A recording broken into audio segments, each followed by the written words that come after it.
बच्चों, आज करेंगे हम अपना पाठ 14 आरोह पुस्तक शुरू, जिसका नाम है पहलवान की ढोलक। पाठ के सार के बारे में और लेखक परिचय जो है बेटा हम पहले ही पढ़ चुके हैं, वो आपको अच्छी तरीके से क्लियर हो गया होगा। इनके जो लेखक हैं बेटा वो कौन हैं? फणीश्वर नाथ रेणु, जो एक आंचलिक साहित्यकार माने जाते हैं। ठीक है, तो आज शुरू करेंगे बेटा। इस पाठ में जो है ये पाठ जो है लुट्टन नामक लुट्टन नामक पहलवान के इर्द गिर्द घूमता है। इसमें जो पाठ में है लुट्टन नामक पहलवान की जीवन गाथा का वर्णन किया गया है, जिसका जीवन क्या था? अभावों और कष्टों से भरा हुआ था। ठीक है, अभावों और कष्टों से, लेकिन फिर भी उसने जीवन में हार नहीं मानी और अपने पुरुषार्थ होता है बेटा मेहनत के बल पर। ठीक है, उसने जो है हर समस्या को चुनौती दी। ये जो पाठ है बेटा, इस पाठ में जो प्रारंभ कर रहा है लेखक, किससे कर रहा है? सर्दी के मौसम से, कि सर्दी का मौसम है। गाँव में जो है बेटा क्या फैली हुई है? महामारी फैली हुई है। चारों तरफ लोग जो हैं, कौन सी महामारी? मलेरिया और हैजे के कारण जो हैं लोग मतलब आप कह सकते हो बहुत अधिक मात्रा में जो है मृत्यु को प्राप्त हो रहे हैं। महामारी आप सभी समझ चुके होंगे, जैसे हमारे देश में ही नहीं, इस समय विश्व स्तरीय जो कोरोना नामक बीमारी चली हुई है, महामारी ऐसी ही बीमारी को कहा जाता है बेटा, जिसके कारण असंख्य लोग जो हैं समय से पहले ही मृत्यु को प्राप्त हो जाते हैं। तो वैसे ही उस समय जो है उस गांव में क्या फैली हुई थी? मलेरिया और हैजे नामक बीमारी फैली हुई थी। उसका वर्णन करने के लिए कवि ने बेटा यहाँ पर अमावस्या की रात को ही क्यों चुना?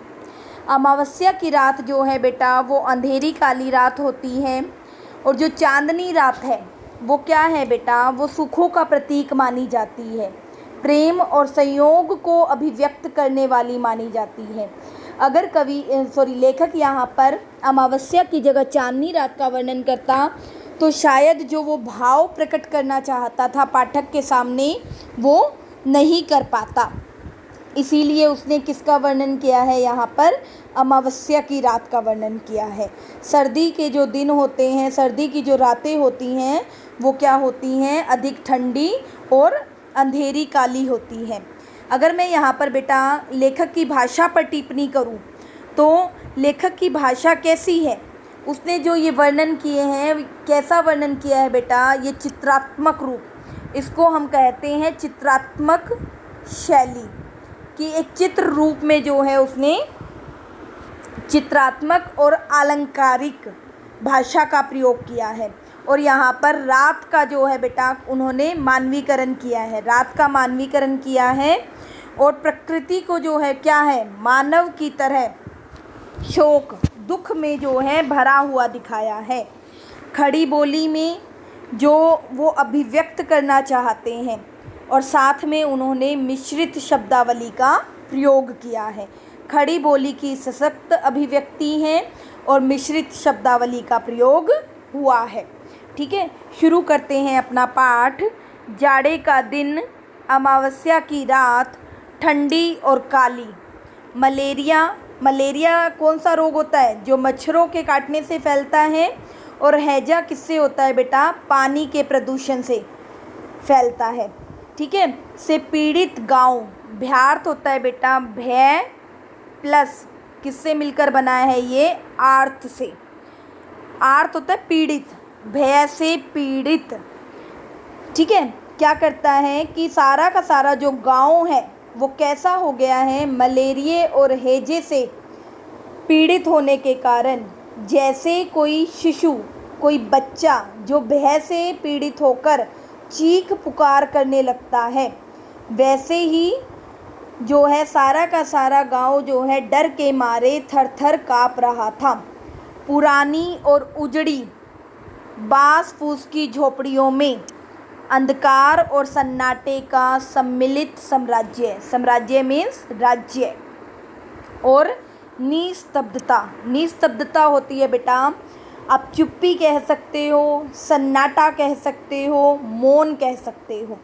जो ये वर्णन किया है बेटा यहाँ पर कवि ने, इसमें किस गांव का, मतलब गांव की स्थिति का कैसा वर्णन है कि गांव की जो आर्थिक दशा थी वो कैसी थी, अच्छी नहीं थी, दयनीय थी। ठीक है। और क्यों, मतलब क्योंकि लोगों के पास जो है घरों के नाम पर सिर्फ बास फूस की झोपड़ियाँ थी और उनमें खुशी का कहीं नामो निशान नहीं था। और क्या फैला हुआ था वहाँ पर, सन्नाटा पसरा हुआ था। आगे वो क्या कहता है बेटा कि ले अंधेरी रात चुपचाप आंसू बहा रही थी। मतलब उसने बेटा यहाँ पर जो है प्रकृति को जो है बेटा गांव वासियों के दुख में दुखी दिखाया है कि जो हैजा और महामारी फैली हुई थी, मलेरिया और हैजा फैला हुआ था, उसके कारण हर रोज़ जो है लोग मर रहे थे और ऐसा लग रहा था कि चारों ओर क्या है, मौत का सन्नाटा था। निस्तब्धता थी, ये किसकी थी, मौत के सन्नाटे की। और ऐसे में जो अंधेरी रात है वो भी आंसू बहाती हुई प्रतीत हो रही थी। निस्तब्धता करुण सिसकियों और आहों को बलपूर्वक अपने हृदय में ही दबाने की चेष्टा कर रही थी। मतलब वो क्या कह रहा है कि जो अंधेरी रात थी वो क्या कोशिश कर रही थी, मतलब कौन भंग कर रहा था उसको, कि जो गांव में महामारी मतलब फैली हुई थी, ऐसे में क्या था बेटा, उसको जो एक सेकेंड, हाँ, निस्तब्धता करुण शिष्कियों और आहों का बलपूर्वक अपने हृदय में दबाने की चेष्टा कर रही थी। कि जो मौन, या आप कह सकते हो एक तरह की गतिहीनता, वो क्या कर रही थी, बलपूर्वक जो करुण सिसकियाँ, करुणा से भरी हुई सिसकियाँ, मतलब जिसमें आवाज़ नहीं निकलती लेकिन अंदर ही अंदर मनुष्य जो है सिसकियाँ भरता रहता है। और आहें उसको क्या है, बलपूर्वक ज़बरदस्ती जो है वो दबाने की कोशिश कर रही थी। आकाश में तारे चमक रहे थे, पृथ्वी पर कहीं प्रकाश का नाम नहीं। कहीं से आकाश से टूटकर यदि कोई भावुक तारा, भावुक मतलब कोमल मन वाला तारा, पृथ्वी पर जाना भी चाहता तो उसकी ज्योति, ज्योति मतलब प्रकाश और शक्ति रास्ते में ही शेष हो जाती थी। अन्य तारे उसकी भावुकता अथवा असफलता पर खिलखिलाकर हंस पड़ते थे। यहाँ पर वो क्या कहना चाहता है बेटा कि पृथ्वी पर उस समय क्या फैला हुआ था, उस गांव में चारों तरफ जो है दुख, तकलीफ़ और करुणा से भरी हुई सिसकियाँ और आहें थी। ऐसे में यदि कोई कोमल मन वाला व्यक्ति भी दूसरे के पास जाना चाहता तो शायद उसकी जो अपनी चमक और शक्ति थी, ये एग्जाम्पल तारे के द्वारा दिया है उसने, कि उसकी जो अपनी शक्ति थी वो भी क्या हो जाती, वहाँ पहुँचने से पहले वो भी स्थिर हो जाता, कम हो जाती थी। और जो दूसरे लोग थे वो उसका क्या उड़ाते थे, उसका मजाक उड़ाते थे। क्या सुनाई देती थी बेटा उसमें, शियारों की क्रंदन, क्रंदन मतलब चित्कार सुनाई देती थी। पेचक, पेचक होता है बेटा उल्लू, ठीक है, उल्लू की डरावनी आवाज़ कभी कभी निस्तब्धता को अवश्य भंग कर देती थी, तोड़ देती थी। कि वैसे तो वहाँ पर मौत का जो है सन्नाटा छाया हुआ था, लेकिन ऐसी अंधेरी रात में जो शियारों की चीख पुकार थी और उल्लू की डरावनी आवाज़ जो है उस सन्नाटे को जो है तोड़ देती थी। और उसके साथ साथ गांव की झोपड़ियों से करहाने मतलब तड़पने की आप कह सकते हो आवाज़। और कए मैंने पहले भी बताया था आपको, सार में क्या होता है, उल्टी करना, ठीक है। तो उल्टी करने की आवाज़ जो है, और उसके साथ साथ लोग जो हैं भगवान से हरे राम, हे भगवान की टेर मतलब पुकार अवश्य सुनाई पड़ती थी। बच्चे भी कभी कभी निर्बल कंठों से, निर्बल मतलब कमज़ोर कंठों से माँ माँ पुकार कर रो पड़ते थे, पर इससे रात्रि की निस्तब्धता में विशेष बाधा नहीं पड़ती थी, कि कोई ख़ास रुकावट नहीं आती थी उस सन्नाटे में। किन चीज़ों से? शियारों की क्रंदन चित्कार से, उल्लू की डरावनी आवाज़ से, झोपड़ियों से आने वाली करहाने और उल्टी करने की आवाज़ से, और ईश्वर से जो वो प्रार्थना करते थे उनसे जो है वो जो कह सकते हो आप कि जो वो सन्नाटा था उसमें कोई विशेष बाधा नहीं आती थी। आगे क्या कहता है बेटा? कुत्तों में परिस्थिति को ताड़ने की, ताड़ने मतलब भांपने की एक विशेष बुद्धि होती है।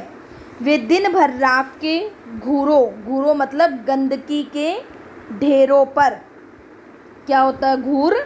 गंदगी के ढेर, ठीक है। और पर कैसे बैठे रहते हैं? गठरी की तरह सिकुड़ कर, मन मार कर मतलब उदास होकर, या आप कह सकते हो थक हार कर बैठे रहते हैं। संध्या या गंभीर रात्रि, गंभीर रात्रि आप कह सकते हो घनी रात, ठीक है। उसमें क्या होता है? घनी रात्रि को सब मिलकर रोते हैं। यहाँ पर बेटा कुत्तों की जो है एक विशेषता बताई है। क्या विशेषता है? कि वो जो अपने आसपास के वातावरण में चल रही जो है बेटा खुशी और गम की जो है पहचान कर लेते हैं। उनके अंदर एक अद्भुत शक्ति है जिससे वो अपने आसपास के वातावरण को पहचान लेते हैं। दिन भर तो वो जो है राख के गंदगी के ढेरों पर गठरी की तरह सिकुड़कर और थक हार कर मतलब उदास होकर पड़े रहते हैं, और जैसे ही रात होती है, घनी रात होती है, शाम होती है, वैसे ही वो सभी क्या हैं? इकट्ठे होकर मिलकर रोने लगते हैं। यहाँ पर बेटा सारे ही वातावरण को कवि ने क्या दिखाया है बेटा? प्रकृति को मतलब जो है दुखी दिखाया है। गांव वासियों के दुख में जो प्रकृति है वो भी दुखी है। अंधेरी रात मानो आंसू बहा रही है। सन्नाटा जो है वो क्या कर रहा है? सिसकियों को अंदर ही अंदर पी रहा है। प्रकाश का कहीं नाम नहीं है, विलीन हो गया है, ठीक है। और जो ये शियार और पेचक की डरावनी आवाज़ें हैं वो क्या है? वो कुछ पल के लिए उस सन्नाटे को चीरती हुई प्रतीत होती हैं, ठीक है। आगे क्या कहता है बेटा? रात्रि अपनी भीषणताओं, भीषणताओं मतलब भयंकरता के साथ चलती रहती, उसकी सारी भीषणता को ताल ठोककर, ताल ठोककर मतलब बेटा चुनौती देकर, ललकारना, लड़ने को निमंत्रण करना। कौन करता था ये काम? ताल ठोकना मतलब कौन चुनौती देने का काम करता था और कौन जो है लड़ने का निमंत्रण देता था? पहलवान की ढोलक। कैसे देती थी? वो पहलवान की ढोलक बेटा संध्या से लेकर प्रातः काल तक एक ही गति से बजती रहती। चटधा गिड़धा, चटधा गिड़धा, यानी आ जा भिड़, आजा भिड़ जा, मतलब बीच बीच में चटाक चट धा, चटाक चट धा, यानी उठाकर पटक दे, उठाकर पटक दे। मतलब क्या प्रेरणा देती थी? कि तू इस बीमारी से, मतलब लोगों को मानो प्रेरणा दे रही है कि इस बीमारी से डरो मत, बल्कि इससे भिड़ जाओ, इससे लड़ जाओ। और क्या होता था? कि तुम डरो मत, बल्कि इसे क्या है? उठाकर पटक दो, बुरी तरह से हताश कर दो। यही आवाज़ मृत गाँव में, मृत गाँव मतलब जो मृत प्राय हो चुका था, उसमें संजीवनी शक्ति का, संजीवनी होता है बेटा जीवन देने वाली शक्ति भरती रहती थी। आगे क्या कह रहा है बेटा? लुट्टन सिंह पहलवान, ये काम कौन कर रहा था? लुट्टन सिंह पहलवान, क्योंकि वो शाम से लेकर सुबह तक बेटा लगातार जो है ढोलक बजाता रहता था, जिससे लोगों के अंदर जो है अगले दिन थोड़ा बहुत जोश भर जाता था, और जो वो है वो लोगों को एक दूसरे की मदद करने के लिए या एक दूसरे का हाल चाल पूछने के लिए जो वो क्या करते थे? कोशिश करते थे। यूँ तो वह कहा करता था लुट्टन सिंह पहलवान को होल इंडिया, होल इंडिया मतलब पूरा भारत, ठीक है। क्या कहते हैं? पूरा भारत भर के लोग जानते हैं, किंतु उसके होल इंडिया की सीमा जो है वो एक ज़िले की सीमा के बराबर ही थी।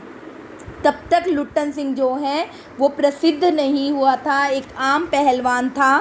तो वैसे तो वो कहता था पूरा भारत, होल इंडिया कहकर पुकारता था, लेकिन उसका होल इंडिया कितना था, उसके एक ज़िले की सीमा के बराबर, उसके एक जो गांव में ही जो है वो जाना जाता था।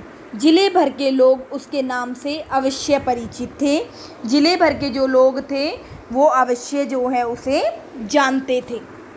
ठीक है, आगे वो क्या कहता है बेटा, लुट्टन के माता पिता, लेखक कहता है लुट्टन के माता पिता उसे 9 वर्ष की उम्र में ही अनाथ करके, अनाथ होता है बेटा बेसहारा, जिसका कोई नाथ अर्थात स्वामी न हो, बनाकर चल बसे थे। सौभाग्यवश शादी हो चुकी थी। मतलब उसकी जो बाल विवाह को बेटा उसका सौभाग्य क्यों कहा गया है, क्योंकि उसके जो माँ बाप थे वो 9 वर्ष का जब वो था तो वो मर गए, उसकी देखभाल करने वाला कोई नहीं था। यदि उसका विवाह नहीं हुआ होता तो शायद वो भी क्या करता, अपने माँ बाप का अनुसरण करता, माँ बाप का अनुसरण करता मतलब माँ बाप की तरह शायद वो भी मृत्यु को प्राप्त हो जाता। लेकिन सौभाग्य की बात थी कि उसकी शादी हो चुकी थी और इसीलिए उसके माँ बाप के मरने के बाद उसका जो पालन पोषण है उसकी विधवा सास ने किया। बचपन में वो क्या करता था बेटा, बचपन में वह गाय चराता। धारोसन, धारोसन मतलब धारा प्लस उष्ण से मिलकर बना है ये। तो यहाँ पर धारा किसकी धारा बेटा, जो गाय भैंस के थनों से निकले हुए ताज़े दूध की धारा। वो कैसा प्रतीत होता है बेटा, यहाँ पे उष्ण का मीनिंग होता है गर्म, तो वो क्या आप सीधा इसको कह सकते हो धारा का गर्म दूध, मतलब एकदम जो है ताज़ा दूध तुरंत का निकाला हुआ वो पीता था। और क्या करता था, वो कसरत किया करता था। मतलब 3 काम थे, एक तो गाय चराना, दूसरा धार का गर्म दूध पीना और कसरत करना। गांव के लोग जो हैं उसकी सास को तरह तरह की तकलीफ़ दिया करते थे। लुट्टन के सिर पर कसरत की धुन लोगों से बदला लेने के लिए ही सवार हुई थी। अब यहाँ पर वो आ गया बेटा कि लुट्टन ने पहलवान बनने का निर्णय क्यों लिया था, कि लुट्टन की जो सास थी उसको जो लोग जो हैं तकलीफ़ें देते थे उन लोगों से बदला लेने के लिए ही उसने जो है पहलवान बनने की ठान ली थी। वो बचपन से ही क्या करता था, कसरत करता था और गाय और भैंस का जो है ताज़ा दूध पीता था और गाय चराता था।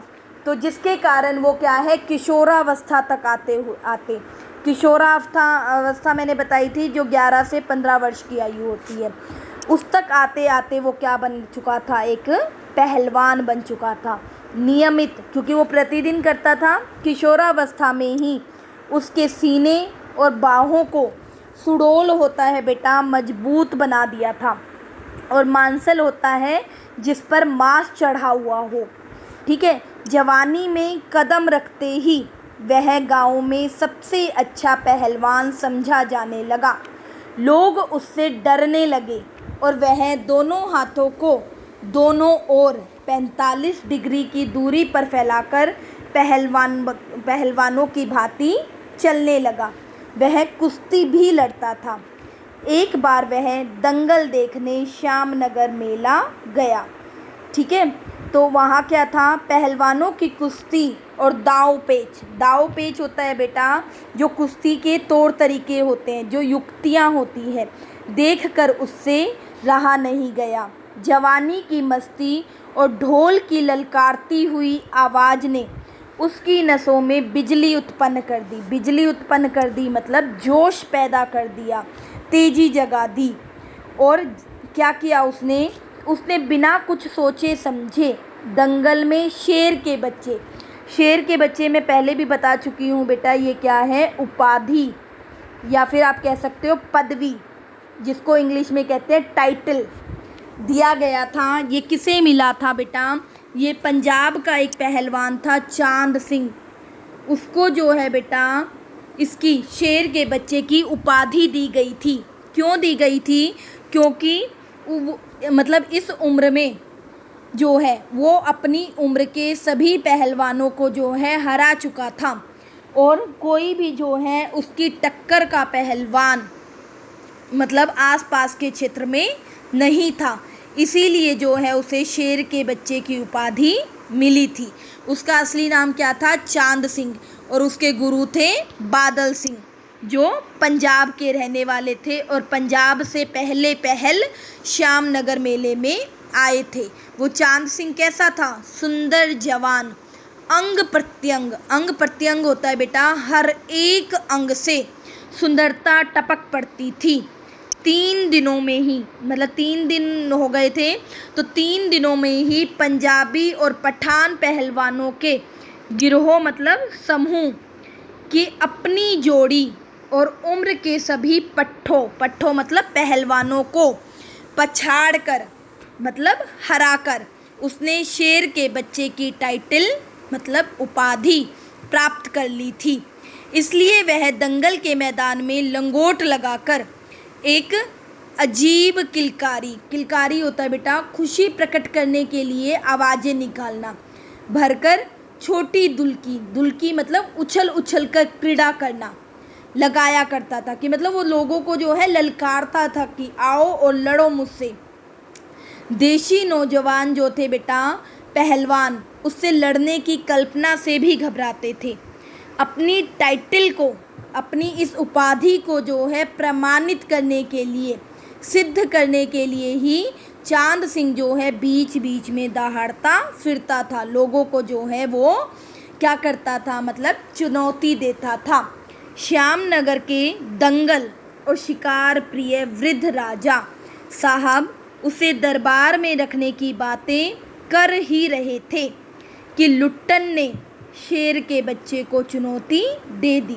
सम्मान प्राप्त चांद सिंह पहले तो किंचित होता है शायद, उसकी स्पर्धा पर मतलब उसके मुकाबले पर मुस्कुराया और फिर बाज की तरह उस पर टूट पड़ा। शांत दर्शकों की भीड़ में खलबली मतलब हड़कंप मच गया। क्यों?